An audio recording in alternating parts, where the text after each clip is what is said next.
In the quiet Midwest of post-Depression America, where cornfields stretched endlessly and neighbors barely whispered each other's names, a strange kind of miracle took place in 930.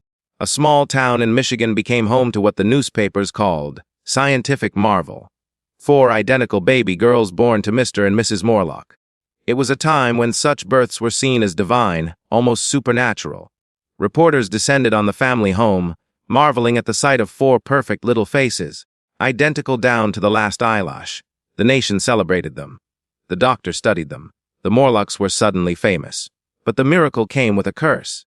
What began as a story of wonder slowly morphed into one of horror. Not the loud, bloody kind, but the quiet, psychological one that creeps into the bones and never leaves.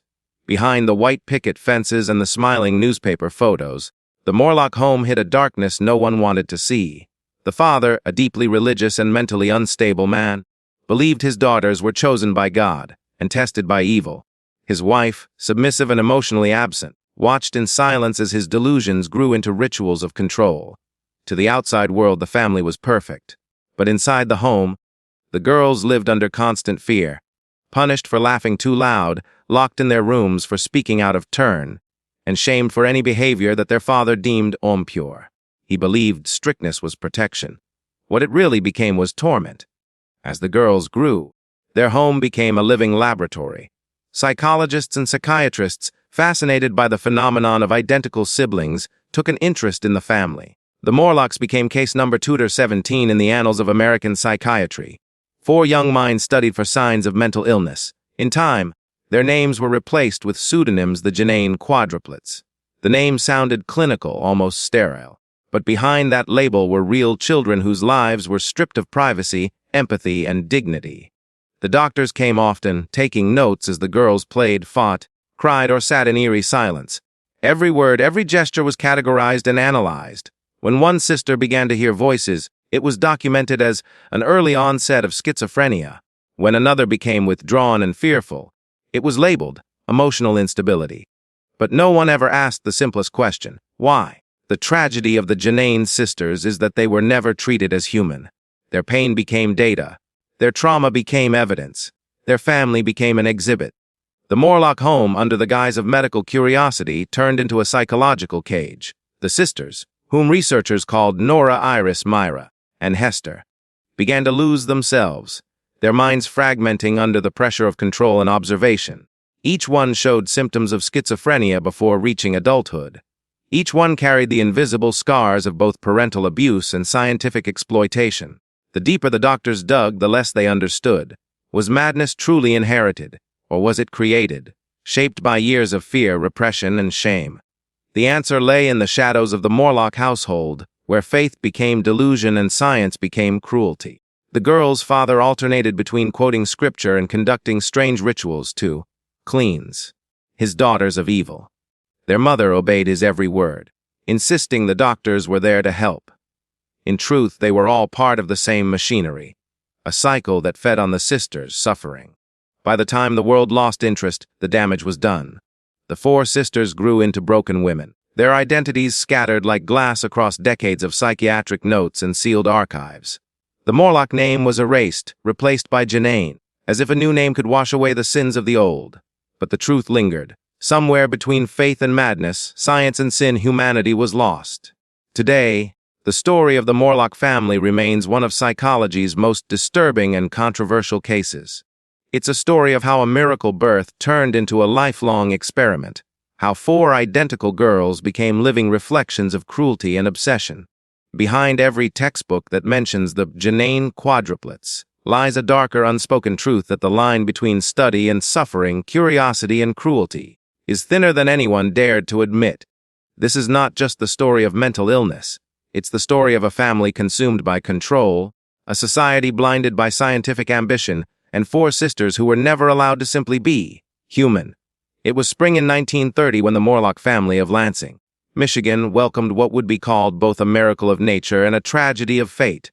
The local paper printed the headline in bold type: "For duals buar to the Morlock femini la plessa Jeffrogi d." It was a time when America was crawling out of the Great Depression, when people desperately wanted stories of hope, faith, and wonder. The Morlock quadruplets became that story. 4 identical daughters, perfectly matched in every way, born within minutes of one another. Their names were Nora, Iris, Myra, and Hester. The family's small wooden house soon became a spectacle. Neighbors brought food and flowers. Reporters came from Detroit and Chicago to take pictures.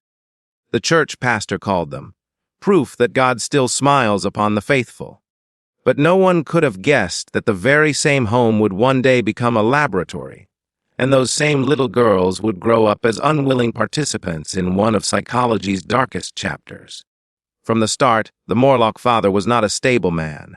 He was tall, stern, and carried the weight of both religion and obsession in his eyes. He quoted scripture as easily as he quoted medical journals, believing his daughter's birth was both divine and scientific. They were chosen, he said often, and chosen ones must be tested. His wife, a quiet and nervous woman, obeyed him completely.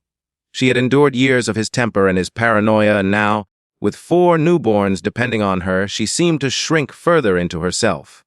The first year of the girls' lives was a blur of fame and fascination. Photographs of the quadruplets were printed in national magazines. They were called the 4 Blossoms of Michigan. Scientists visited from universities to examine them, to measure their weight, their height, their identical features. One visiting psychologist remarked, "We have before us a perfect opportunity to study nature's mirror, 4 minds born of one origin." It was flattering at first. The family received money, gifts, and attention. But to the father, all of it confirmed his belief that his daughters were meant for something greater, and something darker.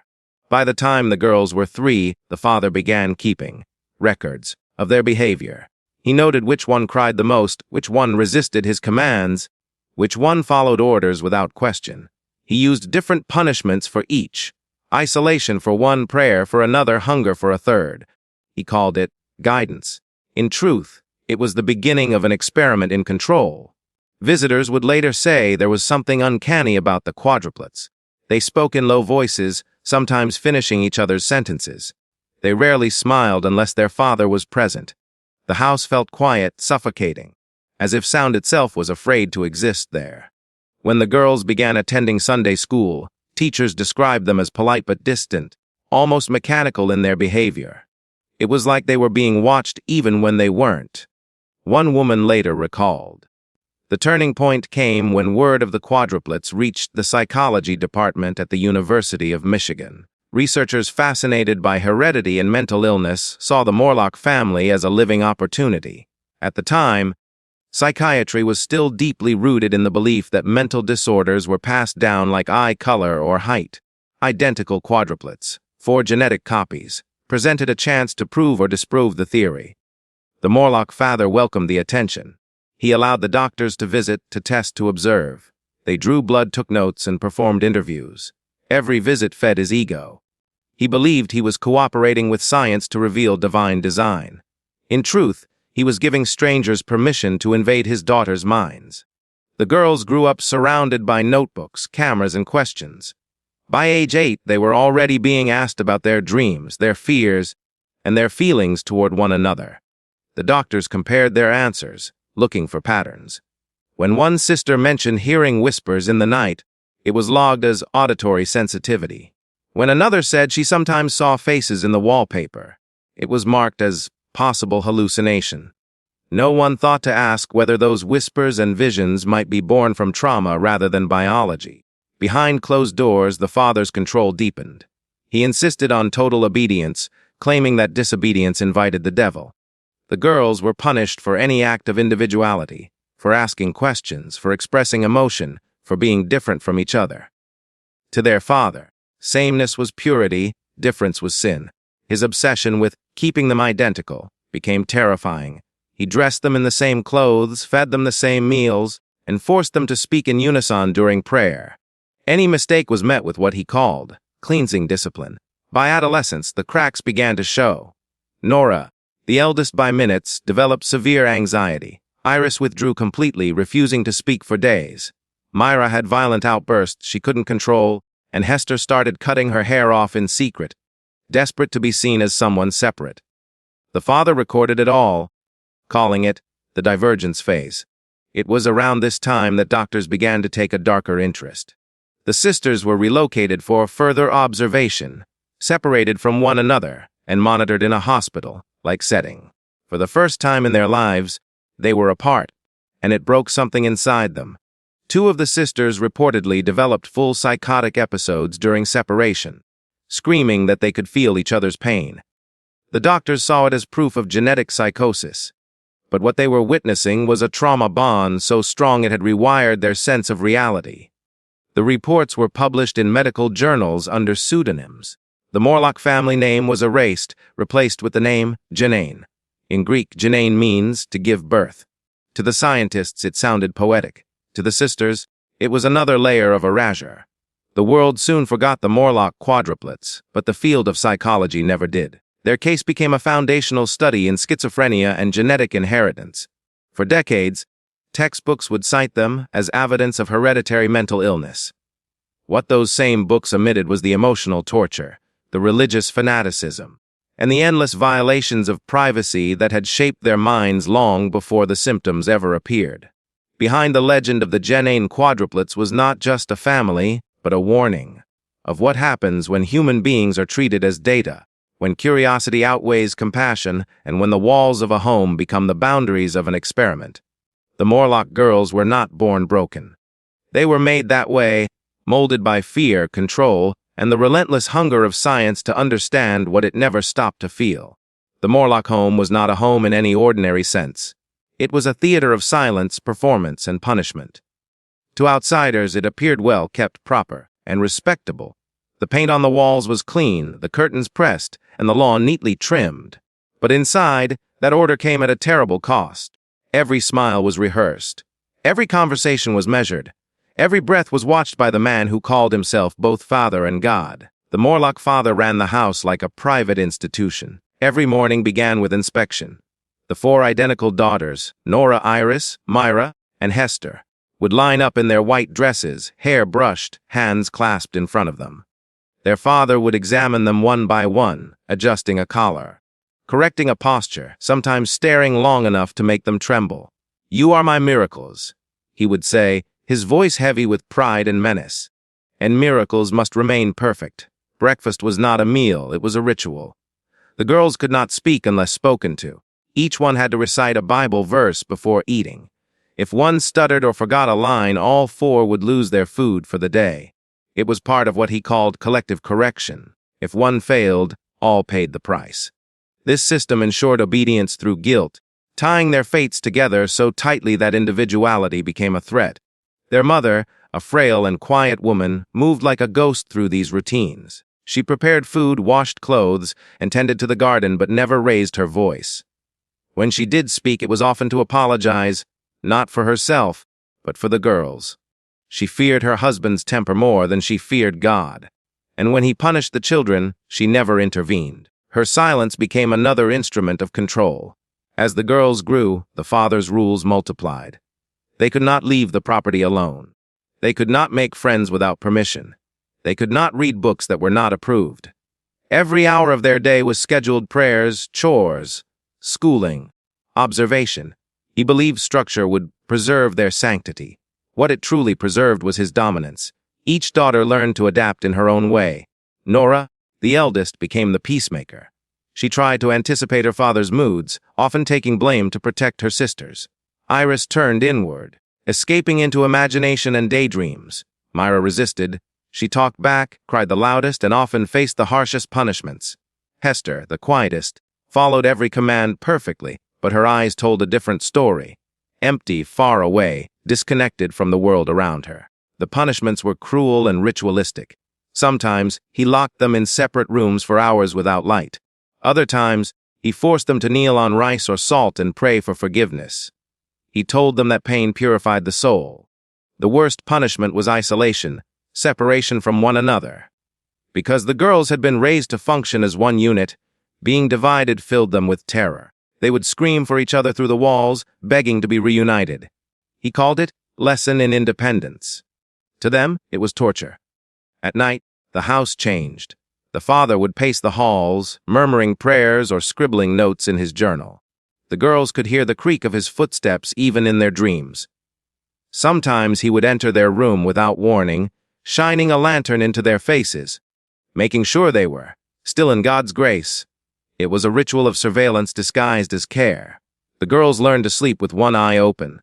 To the neighbors, though the Morlocks were a model family, the father spoke at church about discipline and moral strength. The girls sat in the front pew, identical dresses, identical ribbons, identical expressions. The congregation adored them. They saw obedience and purity, not fear. They saw divine order, not psychological conditioning. As years passed, the girls' personalities began to fracture under the pressure. Nora developed panic attacks, trembling whenever her father's footsteps approached. Iris began to hear voices that told her to run away. Myra became violent, often lashing out at her sisters and then sobbing in guilt. Hester retreated into silence, barely speaking at all. Their father called these phases, proof of the devil's temptation. He responded with stricter rules, longer prayers, and harsher punishments. It was around this time that his obsession took on a new shape: documentation. He began writing everything. Every movement, every emotion, every incident was recorded in journals that filled shelves. He called it the record of the four. He measured their handwriting, their heart rates, their dreams. When one of the university psychologists visited, he proudly showed them his notebooks. Instead of seeing the horror behind it, the researcher praised his commitment to scientific observation. It validated his delusion. The girls became specimens in their own home. Even the smallest gestures, a smile, a frown, a glance, were analyzed and compared. Their individuality was pathologized. Their emotions became data. When one cried, he asked why this one and not the others. When one laughed, he demanded to know what caused divergence.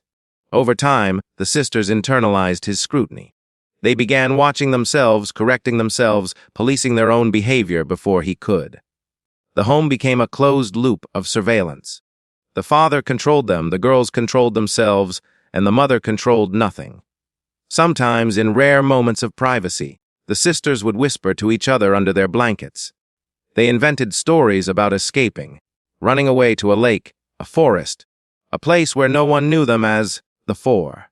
But every plan ended the same way: fear of being caught, fear of being apart, fear of the unknown world beyond their father's reach. In the end, fear itself became their cage. The psychological toll was immense. Modern researchers would later classify their symptoms as trauma responses, dissociation, hypervigilance, and identity fragmentation. But in the 1930s, these behaviors were viewed through the lens of morality and madness. Their father's methods were seen as strict but righteous. The doctor's studies were considered scientific, not exploitative. No one questioned the human cost. The paradox was cruel. The world admired what destroyed them. By the time the girls reached adolescence, their father's control began to crack under its own weight. The outside world was changing. Science was advancing. An interest in identical siblings as research subjects was rising. When the university offered to study the quadruplets full-time, the father agreed without hesitation. He believed it would finally prove what he always knew: that his daughters were not merely human, but chosen. As the girls packed their few belongings for the move, they looked at the house one last time. To anyone else, it was just an old wooden home. To them, it was a cage built of faith and fear. They didn't know it then, but stepping out of that house would not free them. It would only move them from one experiment to another. From their father's control to the cold, clinical hands of science. When the Morlock quadruplets left their father's house, they believed, however faintly, that freedom waited beyond those wooden doors. But what awaited them was not liberation, it was observation under a new name. The institution that took them in was called St. Elara Psychiatric Research Center, a place renowned for its progressive studies on genetic and behavioral psychology. In truth, it was a lab wearing the mask of mercy. Upon their arrival, the girls were greeted with sterile smiles and notebooks. The researchers referred to them not as Nora, Iris, Myra, and Hester, but as Subject N, I, M, and H. They were no longer daughters, no longer individuals. Just data points, breathing specimens in identical white gowns. Every step they took was recorded. Every word they said was documented. The world outside believed they were being cared for. The truth was, they had only exchanged one kind of control for another. The lead doctor, Dr. Alan Remington, was fascinated by them. To him, they were living puzzles. 4 identical faces, 4 different minds. He spoke to them gently, but without warmth, as though they were precious machines that needed careful tuning. He believed the sisters could reveal the roots of deviance and conformity, proving whether nature or nurture ruled human behavior. He called it the Janane study. History would later call it a moral catastrophe disguised as science. The experiments began harmlessly, simple tests of coordination, memory, and reaction. But gradually, they grew darker. The girls were separated into different rooms for days at a time, forced to perform repetitive tasks while being watched through one-way mirrors. They were denied communication to see how isolation affected group identity. Sometimes they were reunited, only to be told conflicting information. One sister praised, another scolded, just to observe jealousy and guilt. Every emotional fracture became a line of data in Dr. Remington's notebooks. When one cried, he wrote, Subject M displays heightened empathy toward punishment. When another screamed, Subject H shows resistance to authority under duress. He never once wrote their names. To the girls, the rules felt painfully familiar. There was the same coldness of authority, the same hunger for perfection, the same sense that they were always being watched. The difference was that now, the punishment came from men in lab coats instead of a father with a Bible. The rooms smelled of disinfectant instead of candle wax. The words changed: control group, deviation. But the fear was the same, Dopper. Remington claimed the girls were clinically schizophrenic, though none had been properly diagnosed. He justified every form of distress as scientific insight. When Nora trembled during questioning, he noted neurotic instability. When Iris begged to see her sisters, he described dependency fixation. Their pain became proof of his theory. The institution also drew attention from the public. Newspapers called them the miracle quadruplets, publishing photos of the girls smiling in staged portraits. Readers saw beauty and wonder. They didn't see the sedation, the sleepless nights, or the quiet terror in their eyes. The world loved the story. 4 identical girls studied for the sake of science, but no one asked if they were suffering. The staff often discussed them as if they weren't present. Nurses whispered about the father's madness and the girls' strange connection. Some pitied them, others feared them. Rumors spread that the sisters shared dreams, that when one woke crying, the others stirred at the same moment, even across separate rooms. The scientists dismissed it as coincidence, but the girls knew whatever bound them in that house had not been left behind. It followed them like a curse. At night, the silence of the facility became unbearable. The electric lights hummed. The girls would tap walls or floors in secret codes, trying to remind each other they were still together. Nora tapped once for yes, twice for no. Myra added a rhythm to say, I'm awake. Iris hummed softly to herself to feel less alone. Hester never made a sound. She sat still, staring at her hands, as though listening to something the others couldn't hear. Eventually, the tests grew more invasive. Electrodes were attached to their heads. Their responses to fear, anger, and sadness were recorded on long paper scrolls. They were exposed to harsh sounds and lights, deprived of sleep, and forced to recall painful memories. When Myra resisted, she was sedated. When Iris broke down, they documented psychotic episode onset. None of it was treatment. It was data collection under cruelty. Dr. Remington was obsessed with one question. Why do identical genetics yield different souls? He believed that within these 4 girls lay the blueprint to predict, and perhaps eliminate, mental illness. But in pursuing that answer, he created the very instability he claimed to study. He fractured their identities further than their father ever could. In one chilling experiment, he made them write journals. Each girl had to record her daily thoughts without sharing them. Weeks later, he read them aloud, swapping names to confuse them. When Myra's words of guilt were attributed to Nora, the sisters turned on each other in confusion. They wanted to see if we'd forget who we were. Iris would later whisper to a nurse. They almost succeeded. As months turned to years, the line between science and sadism blurred. The girls became unrecognizable. Pale, detached, their once synchronized behavior splintered into chaos. Nora spoke only in whispers. Myra began scratching words into walls. Iris prayed to a god she no longer believed in. Hester smiled without reason, as though trapped in some inner labyrinth only she could see. Yet the doctors celebrated their progress. Papers were published. Awards were given. The Morlock family tragedy became a cornerstone of psychological study. their suffering immortalized not as a warning but as achievement. But one nurse, Evelyn Crane, began to see the truth. She kept her own secret notes, not of behavior, but of bruises, tremors, and silent tears. She tried to comfort the girls, sneaking them small kindnesses, extra food, time together, or whispered promises that she'd find a way out. Her compassion would eventually cost her career, but it planted the first seed of resistance. By the end of 1938, the girls were no longer called subjects. The staff had begun referring to them as the ghosts of Ward B. Some swore they moved in eerie synchrony even when unconscious, or that they spoke to each other without words. Others said their laughter echoed long after they had gone silent. Whether true or myth, one thing was certain. The Janane sisters were no longer just patients or victims. They had become symbols of what happens when curiosity loses its conscience. And somewhere deep within that sterile building, one question lingered like a shadow. If four identical sisters could lose their humanity in the name of knowledge, what did that say about the humanity of those who studied them?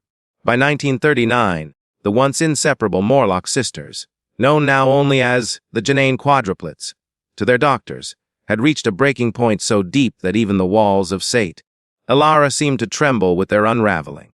The bond that had carried them through their father's rule and the experiments that followed was now dissolving into something darker, more volatile. What began as whispers of doubt became screams in the night, and the unity that once defined them turned into mutual fear. The transformation was subtle at first.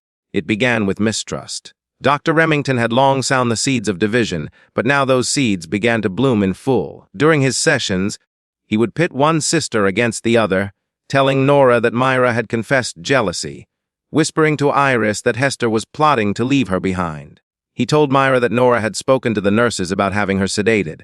Lies upon lies, each one carefully designed to fracture what had once been a mirror of shared existence. And it worked. The sisters began to view one another through a distorted lens of suspicion. They no longer slept at the same rhythm. They no longer reached for each other's hands when afraid. Where once there was empathy, now there was cold silence. They began to speak differently too. Shorter sentences, sharper tones, words chosen not to comfort but to defend. It was as if they had learned that language itself was a weapon.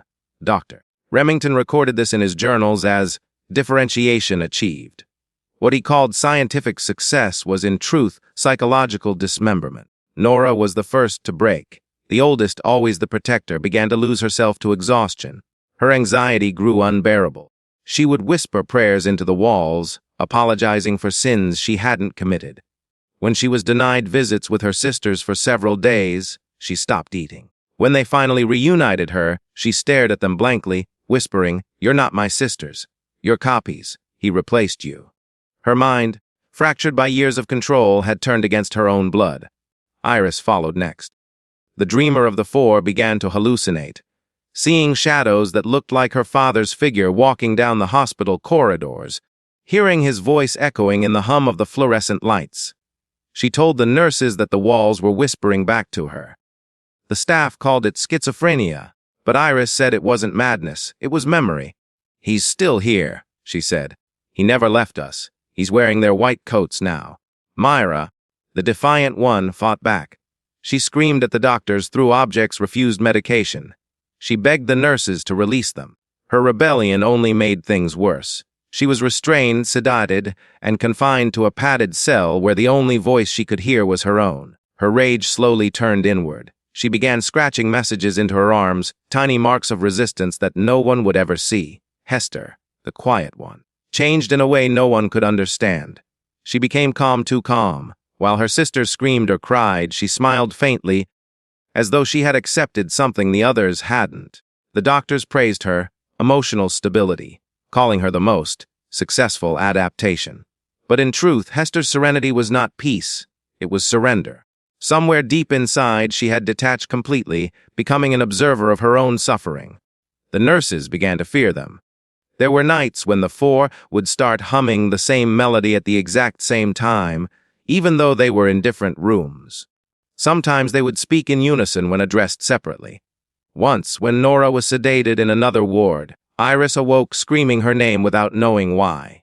It was as though their shared trauma had fused them beyond flesh and reason.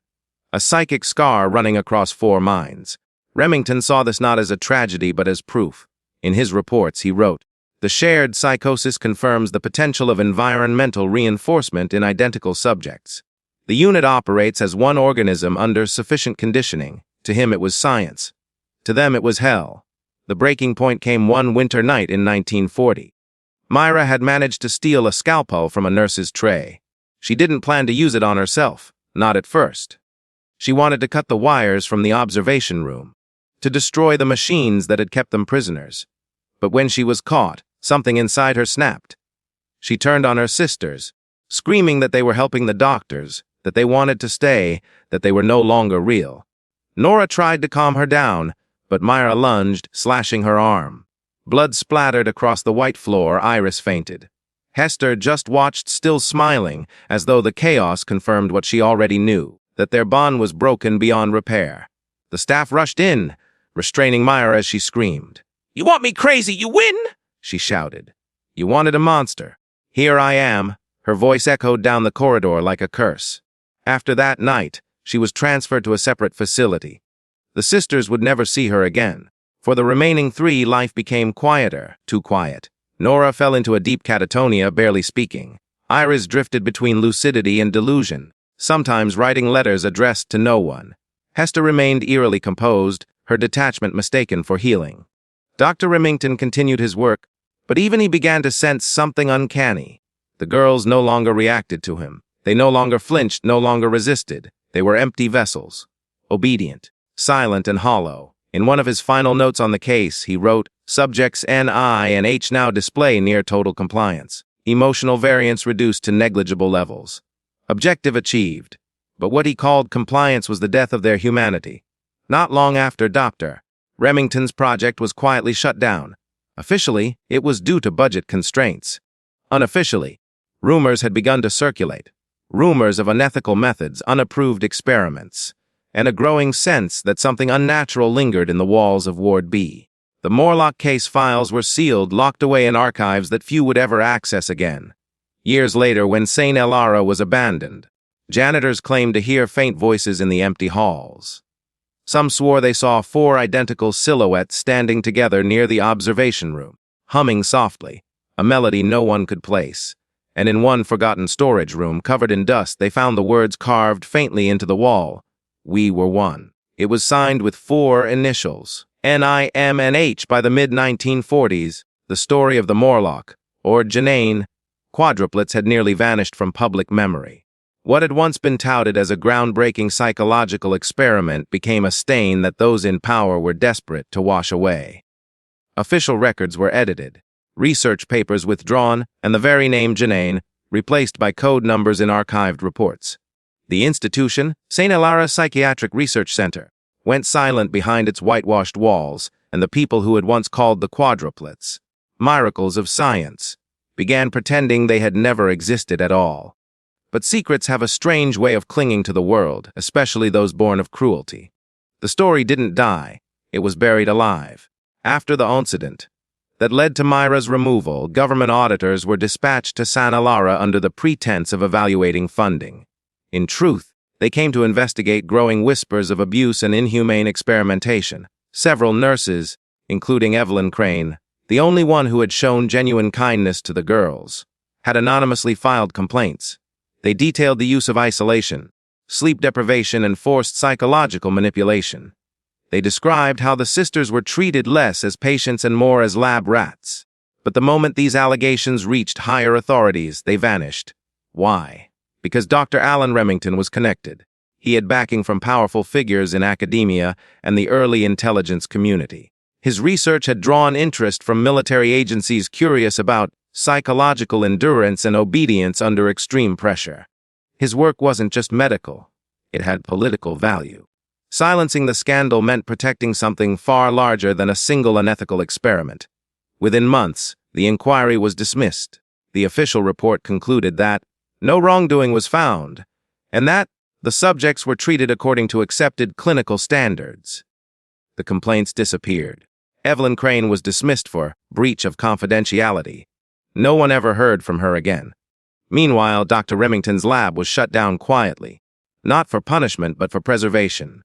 His notebooks, thousands of pages filled with the sisters' drawings, confessions, and medical data, were collected and stored in sealed government archives labeled Restricted Psychological Studies 1932-1940. The few assistants who had worked closely with him were made to sign lifelong confidentiality agreements.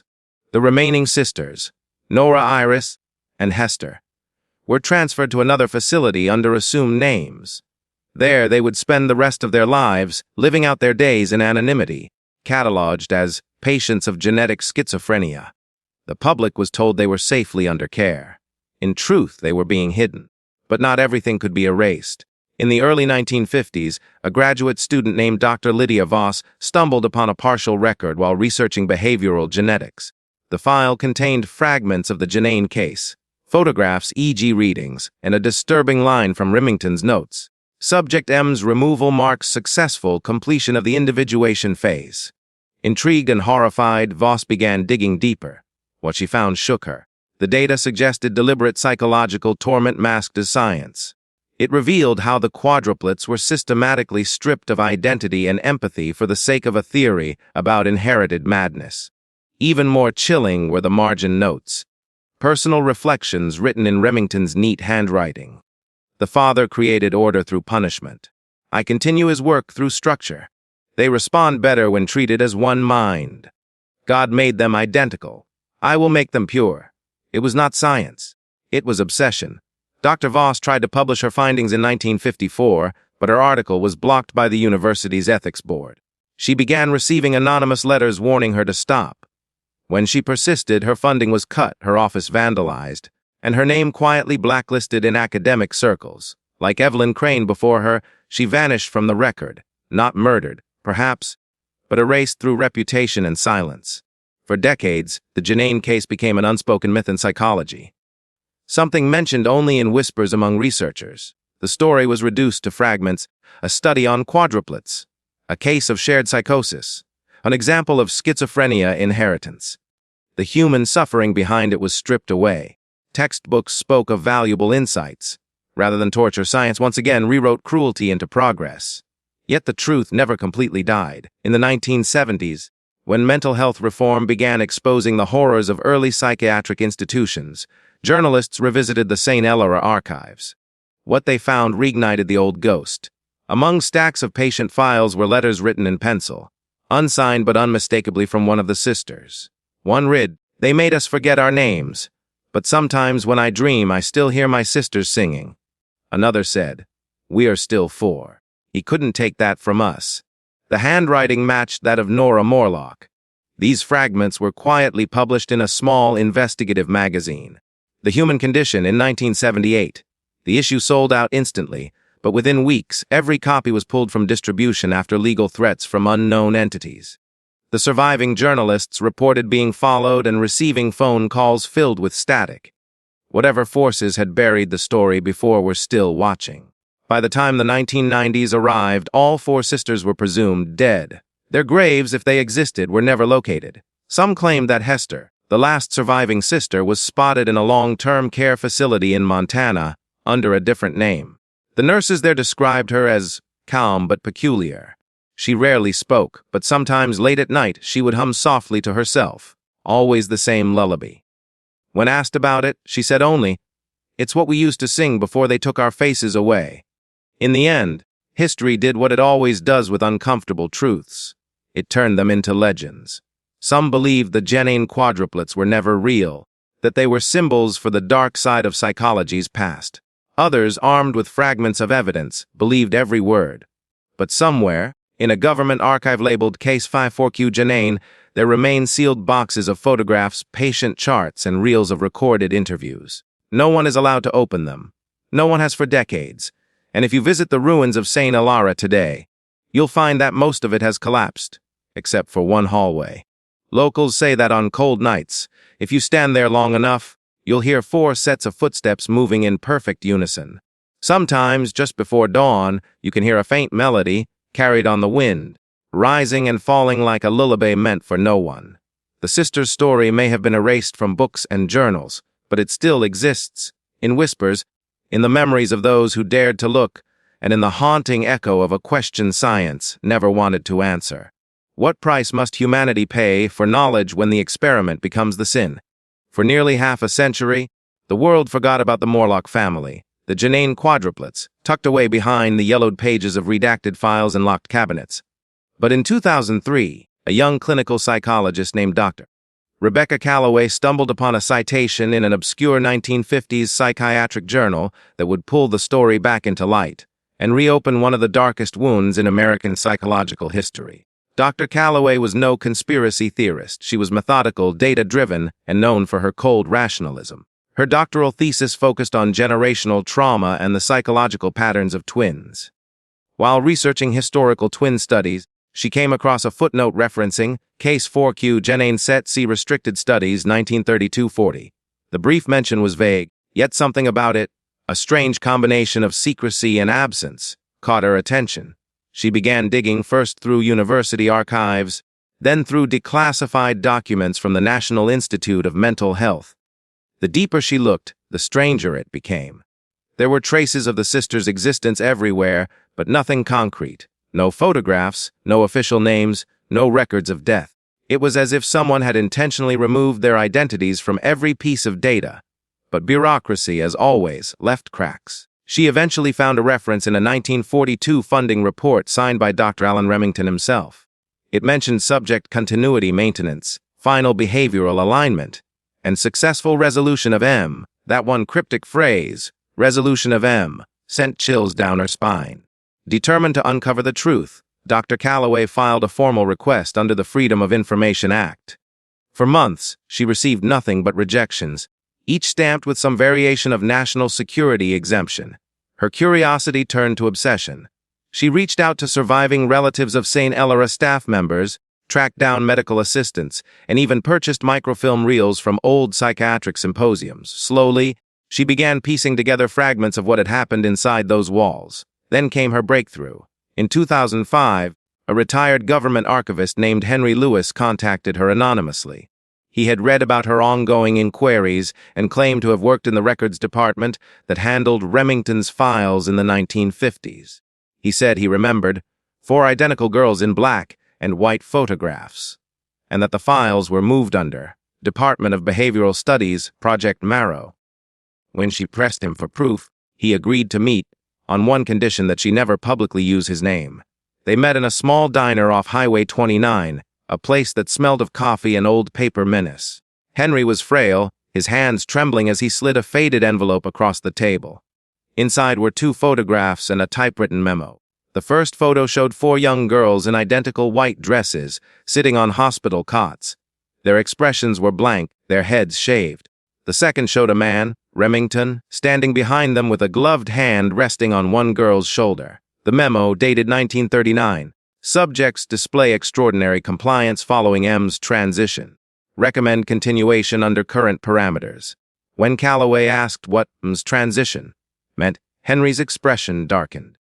It wasn't a transition, he said quietly. It was an ending. From that day forward, Calloway's research consumed her. She published an article in 2006 titled The Vanishing Quadruplets, a Forgotten Study in Behavioral Control. It was clinical and measured, avoiding sensationalism. But the story's implications were explosive. Within weeks, she was contacted by journalists, historians, and even government representatives asking her to clarify her claims. Then, just as suddenly, her university withdrew its support. Funding vanished. Her emails began disappearing from her servers. Colleagues grew distant. But Dr. Calloway didn't stop. She traveled to the ruins of St. Elora, which by then had been abandoned for decades.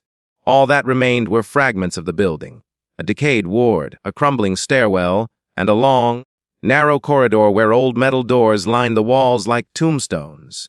There, she found faint carvings scratched into the plaster 4 sets of initials, repeating in a pattern MIMHMNM. It was undeniable proof that the sisters had been real. What unsettled her most wasn't what she found, but what she felt. In that hallway, she reported a distinct sense of presence, like being watched by unseen eyes. Her voice recorder picked up faint, almost rhythmic sounds in the background, a low hum, soft and harmonic like children singing a lullaby. When she played the tape for audio specialists later, They confirmed that the frequencies were real and layered, but no human voice could be clearly identified. A year later, in 2007, Calloway was invited to speak at a mental health ethics conference in Chicago. Her presentation, The Ethics of Erased Studies, included the Janane case as a central example. She exposed Remington's abuses and detailed how state institutions had enabled his cruelty in the name of science. The talk received a standing ovation, but the next day she vanished. Her hotel room was left untouched. Her suitcase and laptop were still there. The only thing missing was the envelope of photographs and the original memo. A maid later claimed to have seen two men in dark coats leaving her room late at night carrying a metal briefcase. Police investigated but found no leads. The disappearance was ruled a voluntary absence, despite all evidence to the contrary.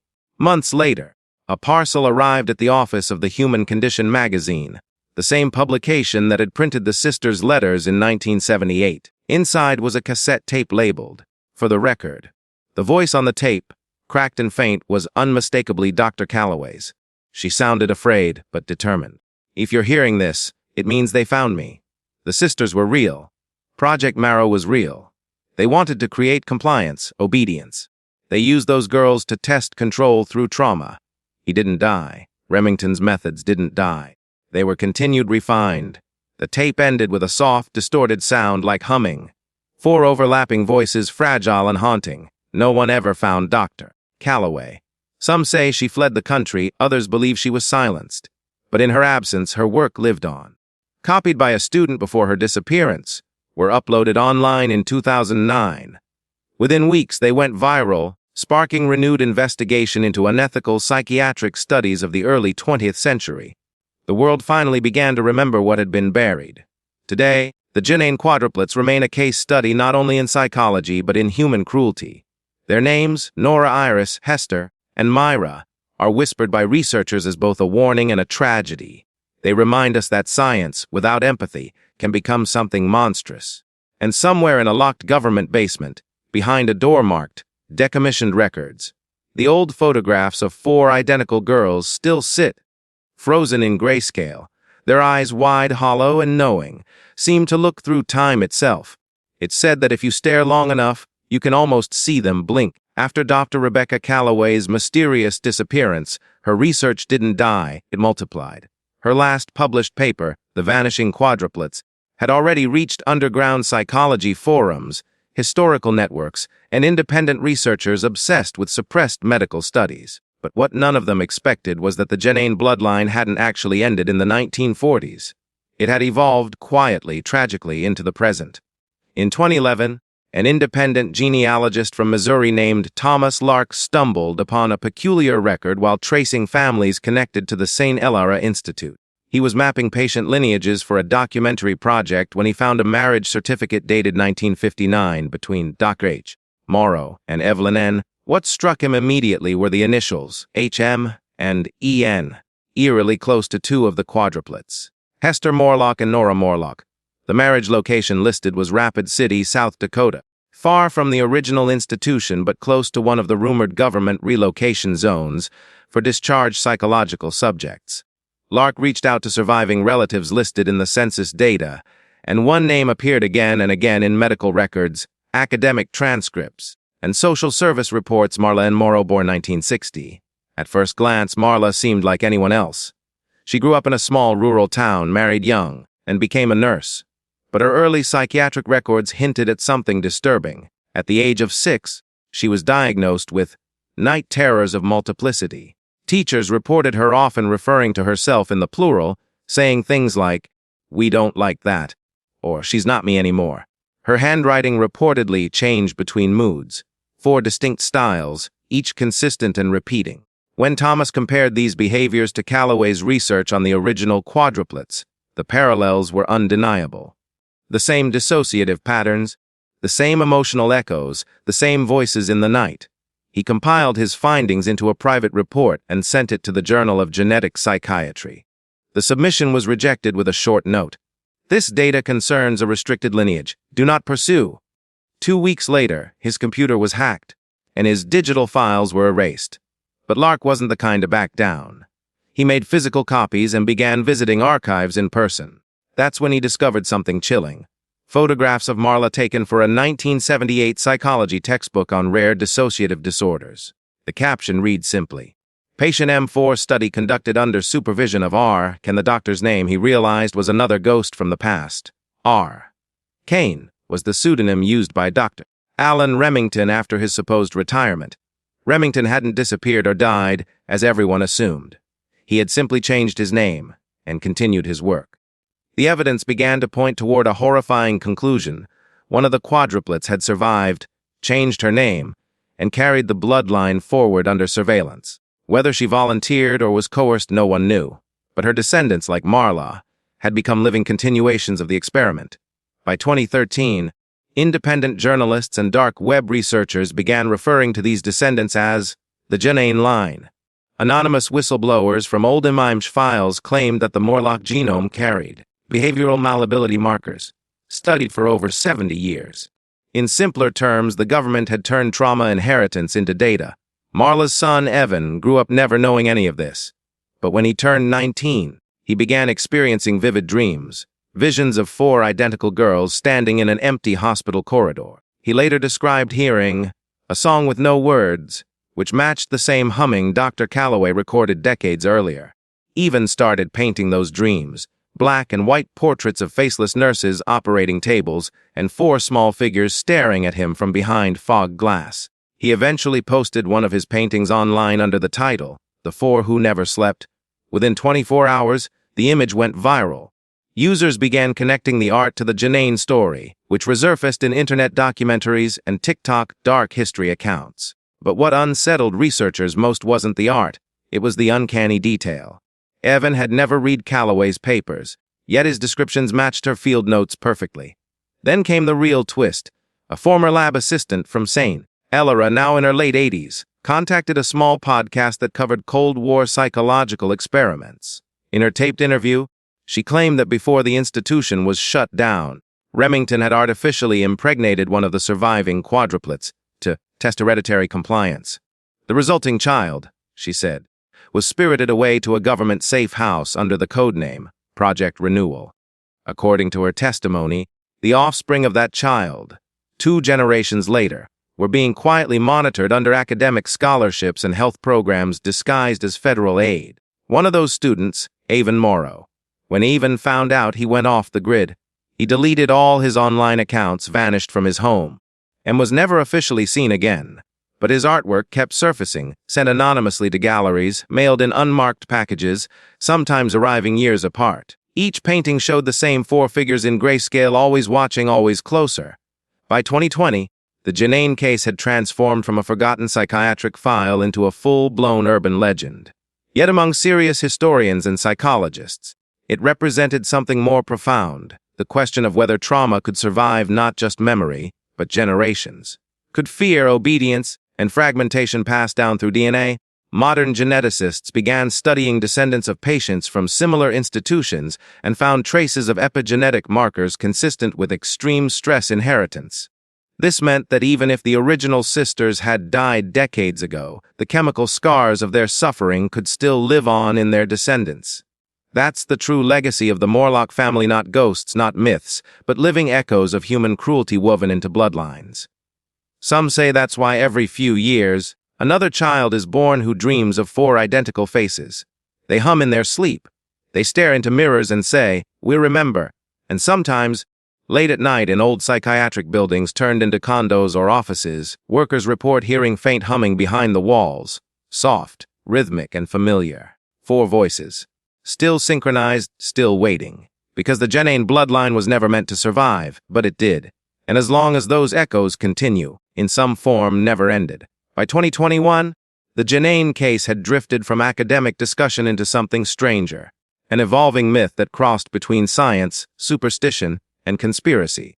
But as with most myths, the line between fiction and reality began to blur when incidents started occurring again, eerily similar to those that once defined the original Morlock sisters. The pattern had returned, and this time it was documented in real time. It began in Rapid City, South Dakota, the same region where the supposed last surviving Morlock descendant, Evan, had vanished a decade earlier. In January 2021, 3 high school students broke into an abandoned mental health annex near the Black Hills to film a paranormal YouTube video. The building, a crumbling 2-story facility once used for patient overflow, had been derelict since the late 1960s. But the footage they captured changed everything. In the video, later leaked and analyzed frame by frame, viewers could hear a faint melody humming through the hallways. The tone was consistent with a lullaby. What made it uncanny wasn't the sound itself, but the repetition. 4 voices, each slightly out of sync, blending into harmony like children practicing a song they'd sung their whole lives. One of the students, Clara Jensen, claimed they found names scratched into the paint near an old therapy room door. N, H, I, and M. They left after hearing what she described as soft laughter that didn't echo. The next day, Clara posted the footage on TikTok. Within hours, the clip had millions of views. Commenters compared the humming to Dr. Calloway's 2007 tape, pointing out identical frequency patterns. Others suggested it was a hoax, until the building mysteriously caught fire 2 nights later, destroying the original site. Local authorities ruled it as accidental. But what raised suspicion was that the blaze started in the same corridor where the initials were found. Meanwhile, across the country, reports began surfacing from people who claimed to have dreams about 4 identical girls. Always standing together, always silent, always humming. Reddit forums dedicated to unexplained phenomena were flooded with users sharing nearly identical experiences. The dreams followed a pattern. The girls appeared at first distant, then closer each night, until one morning the dreamer woke to faint handprints on their mirror or window pane. A researcher at the University of Chicago's Department of Sleep and Cognition analyzed more than 400 reports and found one terrifying similarity.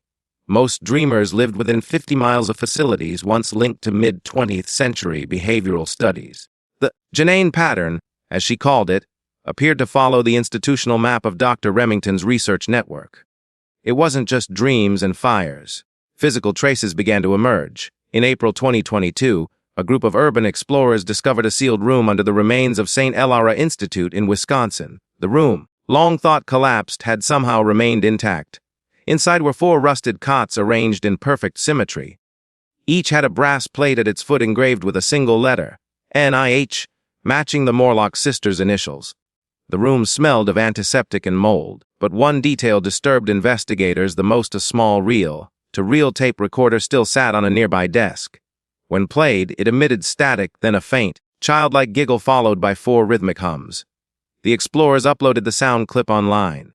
Audio engineers later confirmed it contained a subliminal pattern similar to experimental, behavioral conditioning tones, used in the 1930s. Experts began speculating that Remington's experiments involved not just psychological trauma, but acoustic manipulation, conditioning his subjects through sound to respond to specific frequencies. If true, it meant the hum wasn't just symbolic, it was engineered.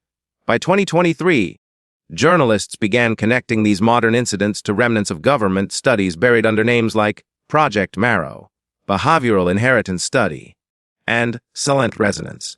5 requests were filed, but most were denied or returned heavily redacted.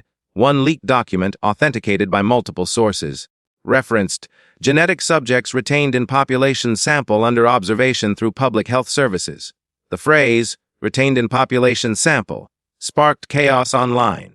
Were descendants of the Janine line still being tracked?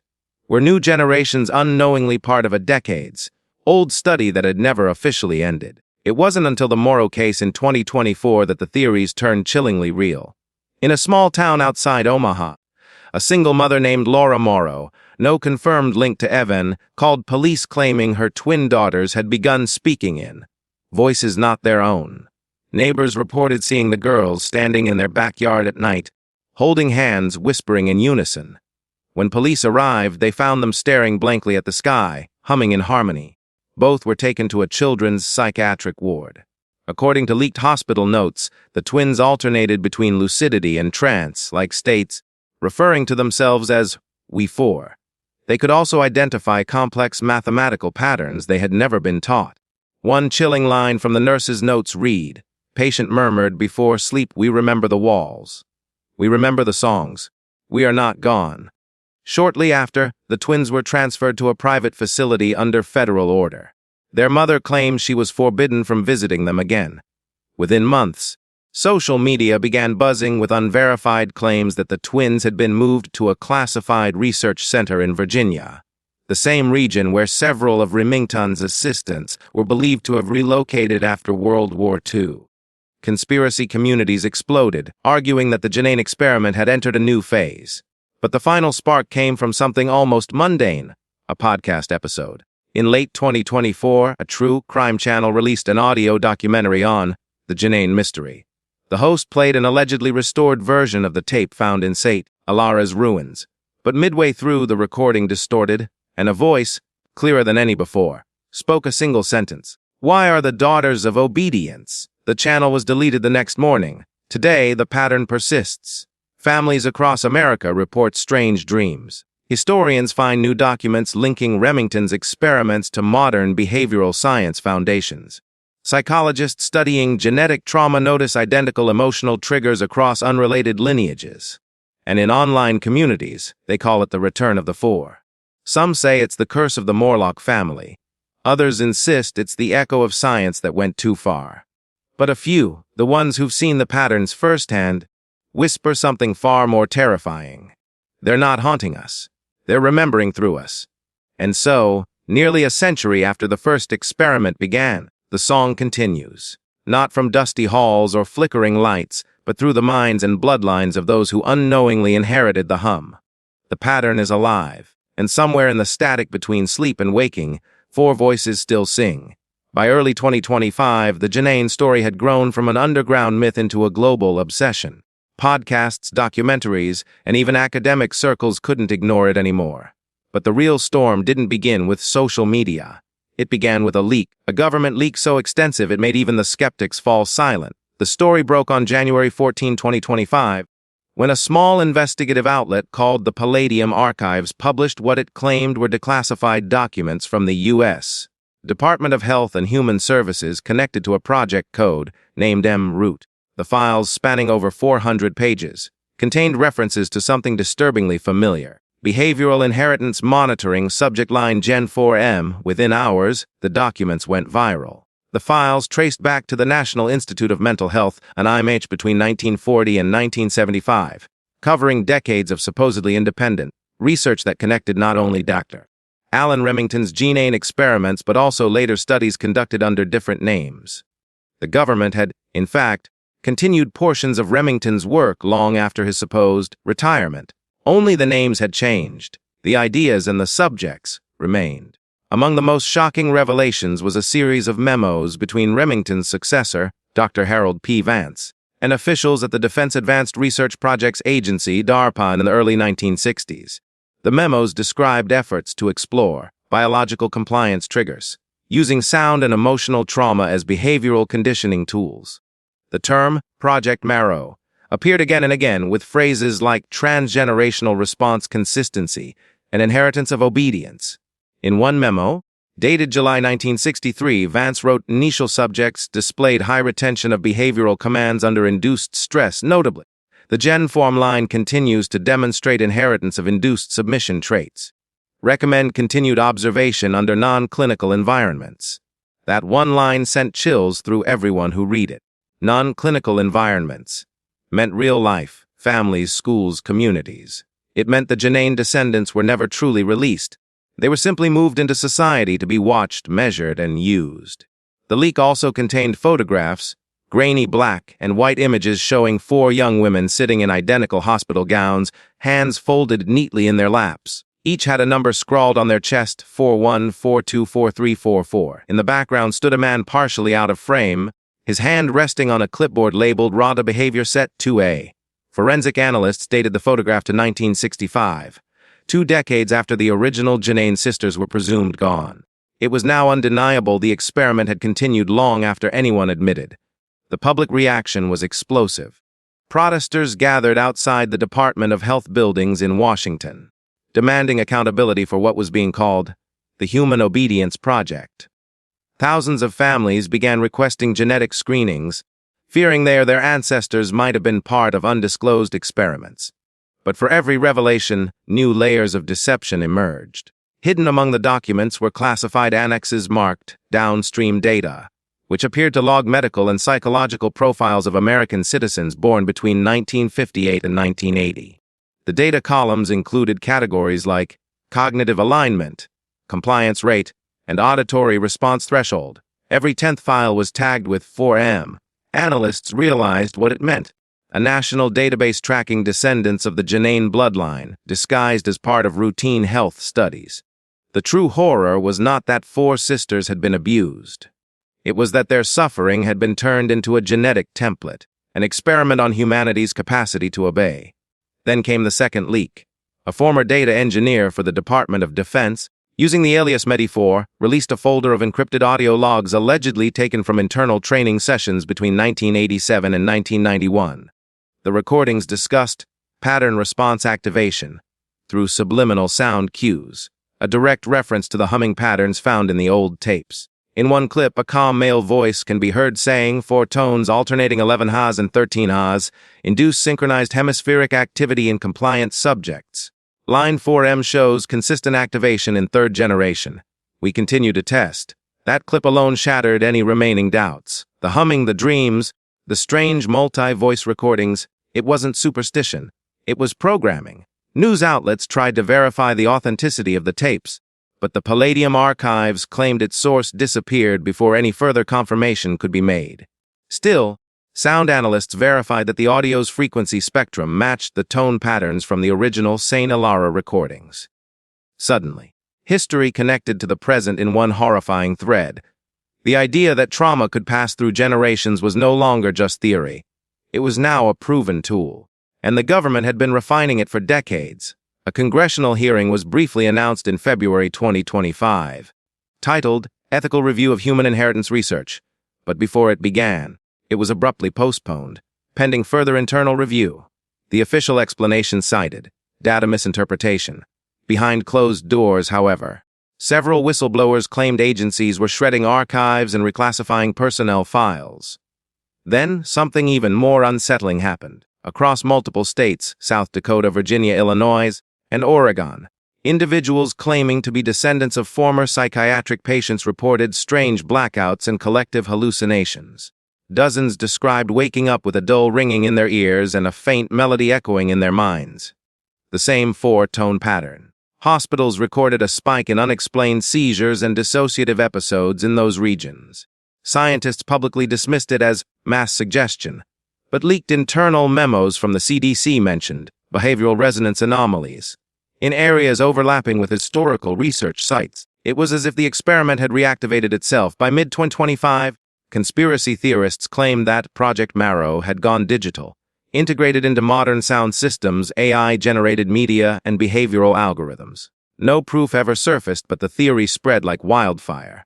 People began avoiding specific sound frequencies, disabling smart speakers, and using analog radios instead. Meanwhile, researchers found one last piece of physical evidence buried in the en-route documents, a single handwritten page by Dr. Remington himself, dated 1951, titled The Hypothesis of Rebirth. It read, "If obedience can be coded through trauma, then trauma can be transferred through blood. To create a generation that remembers without memory, obedient without command, is to perfect the human instrument." That was the moment everything connected.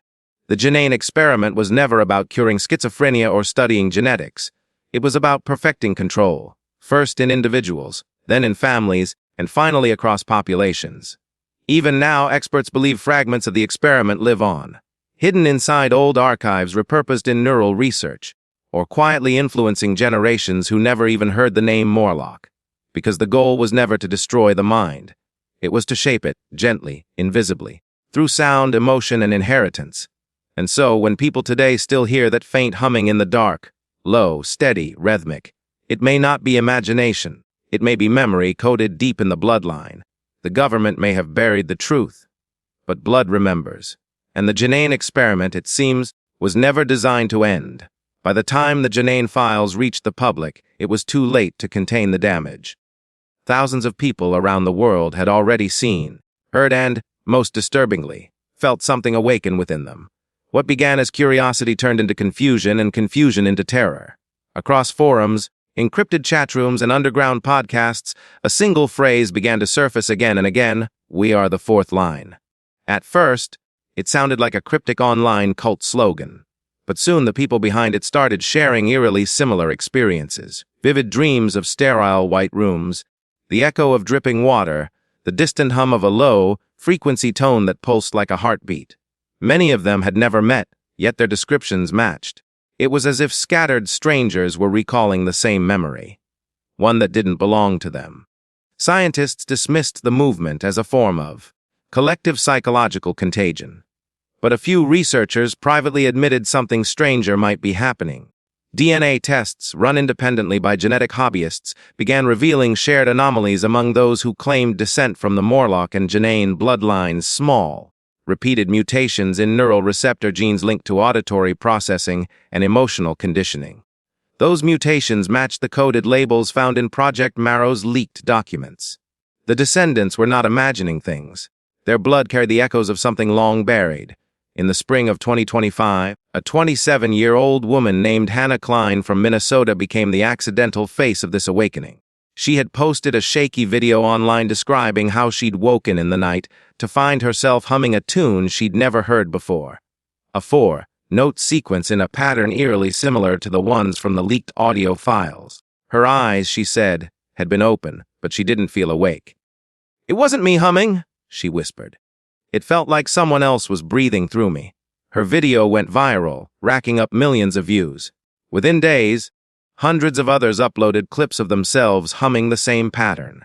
Some in English-speaking countries, some not. None could explain how they knew the sequence. Soon, journalists began connecting the dots. The areas where most reports emerged, South Dakota, Tennessee, and Maryland, aligned almost perfectly with the original research sites from the Janane experiments and their later extensions under Project M Root. The humming wasn't just sound. It was memory, genetic memory, encoded trauma, and obedience awakening after decades of dormancy. Then came the night of the choir. On June 12, 2025, at precisely 20:17 a.m. Central Time, hundreds of emergency calls flooded dispatch centers across the Midwest. Residents reported hearing a low droning hum that seemed to vibrate through the air, shaking walls and rattling glass. In one rural town outside Sioux Falls, police body cameras captured something impossible: dozens of people standing silently in their yards, eyes unfocused, swaying in rhythm to an inaudible melody. When questioned later, most of them claimed they remembered nothing. Sound analysis from surveillance footage confirmed the presence of subsonic frequencies between 11 and 13s, the exact range documented in the M Root files. Experts scrambled to explain it away as an environmental anomaly, perhaps caused by industrial vibrations or atmospheric resonance. But eyewitnesses knew better. They had seen the blank stares, the synchronized movements, the eerie stillness that followed. It wasn't an accident. Something had activated. After that night, the We Are the Fourth Line community exploded. Thousands joined online spaces to share journals, dreams, and blood test results. Many began identifying with numbers, mimicking the original subjects. "I'm line 47. I'm line 49. It became a digital uprising of forgotten descendants, children and grandchildren of a trauma engineered in sterile laboratories more than half a century ago. But not all awakenings were peaceful. In late July, reports surfaced of violent, dissociative episodes among some members of the group. One case involved a man in Kentucky who attacked his reflection, screaming that he could see the doctor in the glass. Another in Oregon described waking to find words carved into her own arm, 4 vertical lines, etched so deeply she needed stitches. Psychiatrists tried to label it mass hysteria, but leaked hospital notes revealed that some patients displayed abnormal EEG readings, synchronized brainwave oscillations perfectly matching those recorded in Remington's 1950s experiments. The pattern was identical. It was as if the past had come alive inside their skulls. Hannah Klein herself disappeared in August. Her final video was uploaded at 3:12 a.m., titled, "The Blood Remembers." She sat in a dimly lit room, humming the 4 tones.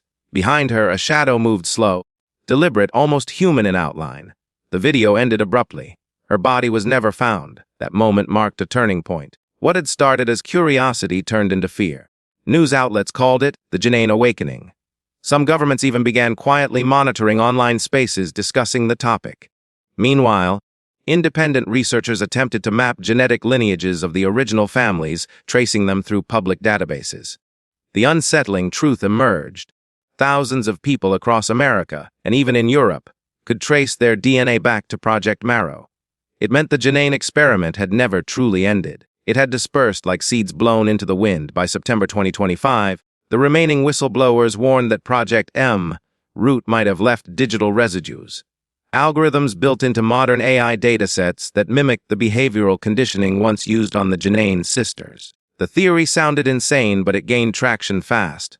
What if the modern digital systems people trusted daily, phones, social networks, even smart speakers, were subtly replicating the same psychological frequencies used to shape obedience generations ago?